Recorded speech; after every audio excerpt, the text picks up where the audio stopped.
Meet Priya, 26 years old, works retail management, $34,000 a year, lives in a mid-sized city with a roommate to split rent. By every conventional metric, she is not supposed to be able to save meaningfully. Every finance influencer she watches assumes an income she does not have.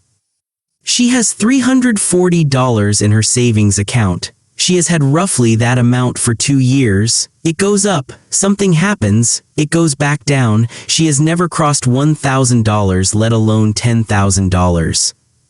Now meet Marcus, same city, same income bracket, $36,000 a year working as a dental hygienist. 18 months ago, his savings account also sat around $300. Today it holds $11,400. His income did not change. His job did not change.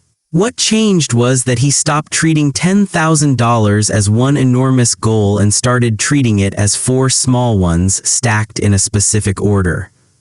This is exactly how Marcus got there and exactly why Priya's approach, despite genuinely trying, never got off the ground. Why $10,000 feels like a wall. $10,000 sounds like a single uniform mountain to climb. It is not. It is 4 completely different psychological and mathematical phases, and treating them the same way is the single biggest reason people like Priya stall out around month 4, every single time, regardless of income. The 4 milestones and what actually happens at each one. From $0 to $1,000, it requires a spending audit, not income growth, and takes roughly 60 to 90 days. From $1,000 to $2,500, it requires an automated percentage of income and takes 4 to 8 months. From $2,500 to $5,000, it requires that automated percentage plus an employer match and takes 6 to 12 months. From $5,000 to $10,000, it requires compounding momentum plus rate stacking and takes 8 to 14 months. Priya tried to save $10,000 as one goal, which meant every month felt like almost no progress against a number too large to feel real. Marcus never once thought about $10,000. He thought about $1,000, then forgot that number existed and thought about $2,500. Phase 1. The first $1,000, Marcus's actual numbers. Marcus did not get a raise to start. He ran a spending audit over one weekend and found 3 forgotten subscriptions totaling $34 per month, canceled immediately. $180 in unused electronics sold within the first 2 weeks. 1 no-spend week per month, saving roughly $60 each time. Within 11 weeks, Marcus had his first $1,000, not through income growth, through subtraction. Priya, by contrast, tried to save more without first auditing anything specific, a vague intention that had no concrete number attached to it, and vague intentions rarely survive contact with a slow month. The data behind this? According to a 2024 C+R research survey, the average American pays for 3.5 forgotten subscriptions monthly, totaling roughly $32 in pure waste, almost identical to what Marcus found in his own audit. Phase 2 and 3, $1,000 to $5,000, where automation takes over. Once Marcus had his starter $1,000, he did something Priya never did.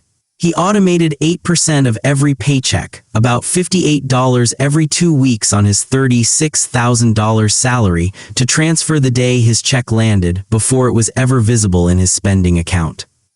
Marcus's automated savings math. By month 3, $58 times 6 deposits equals $348 in automated savings, bringing his running total to roughly $1,350.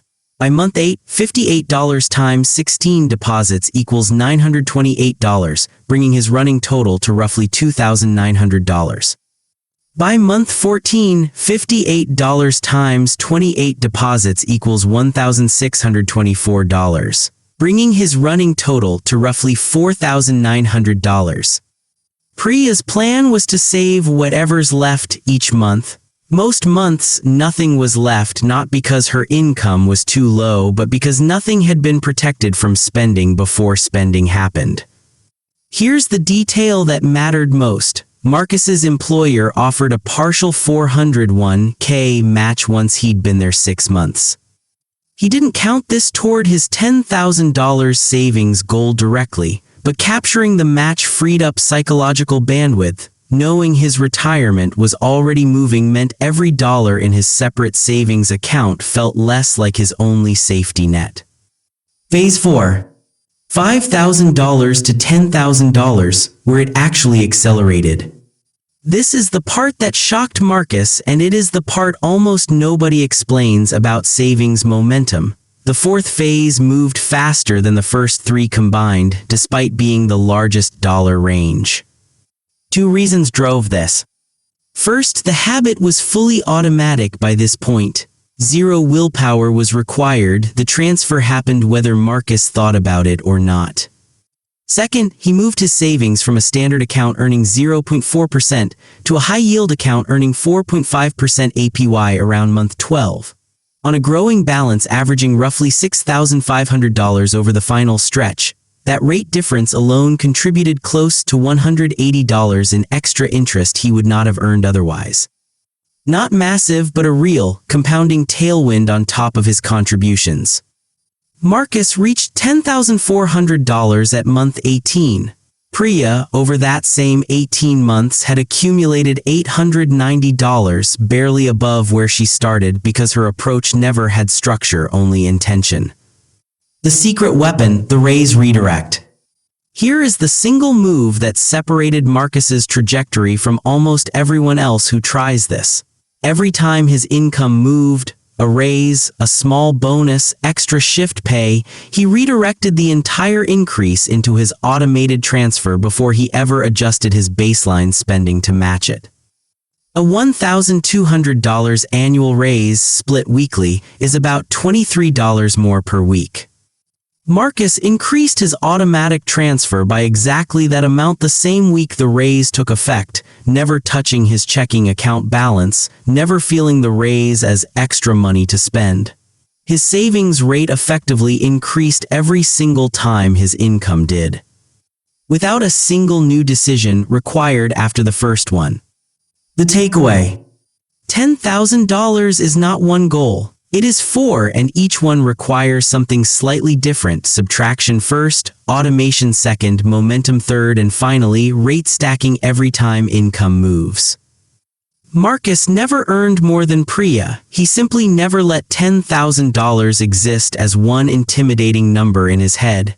He let it exist as 4 small, achievable ones executed in order.